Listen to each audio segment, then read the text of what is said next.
পেঁয়াজটা ভাজা হয়ে গেছে। এখানে আমি বেলে মাছের সাথে আগে থেকেই হলুদ, মরিচ, ধনিয়া পরিমাণ মতো আর কাঁচা মরিচ দিয়ে মেখে রেখেছি। এখন এটা রান্না করতে খুবই সহজ, খুব মজা লাগে এটা খেতে। কাঁচা ভুনাটা ভাজা ভাজাই মনে হবে যখন ভুনাটা হয়ে যাবে। এই মাছটা খুব নরম, আর মানে এমনিতেই বেলে মাছটা খুব নরম, আর হচ্ছে রান্না করতে খুব দ্রুত হয়ে যায়। এটা এখনই একটু কষিয়ে নিব, পরবর্তীতে আর নাড়াচাড়া করব না।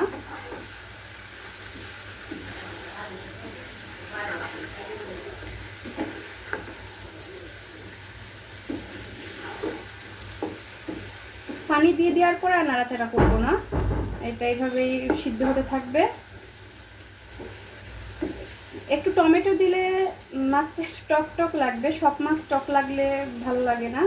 আমি এটা শুধু একদম নামানোর সময়, এটা জিরা গুঁড়িও আমি দিয়ে দিয়েছি, এক নামানোর সময় শুধু একটু ধনিয়া পাতা দিয়ে দিব।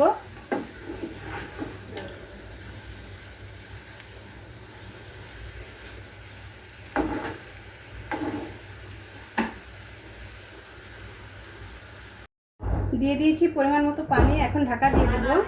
একটু পরে এভাবে করে একটু হালকা নেড়ে ছেড়ে দিব, কিন্তু আর চামিচ দিয়ে বা ঢাকনা নাড়বো না, তাহলে মাছটা ভেঙে যাবে। এভাবে এটা সিদ্ধ হতে থাকবে।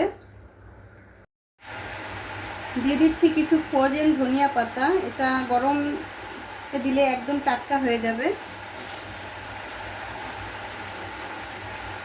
তো আমার রান্না করা শেষ বেলে মাছ, আলহামদুলিল্লাহ। আপনারা অবশ্যই এটা এইভাবে ট্রাই করবেন, কাঁচা ভুনা বেলে মাছ। আর হচ্ছে আমার চ্যানেলটাকে সাবস্ক্রাইব করবেন। ধন্যবাদ সবাইকে, সবাই সুস্থ থাকবেন, ভালো থাকবেন, আল্লাহ হাফেজ।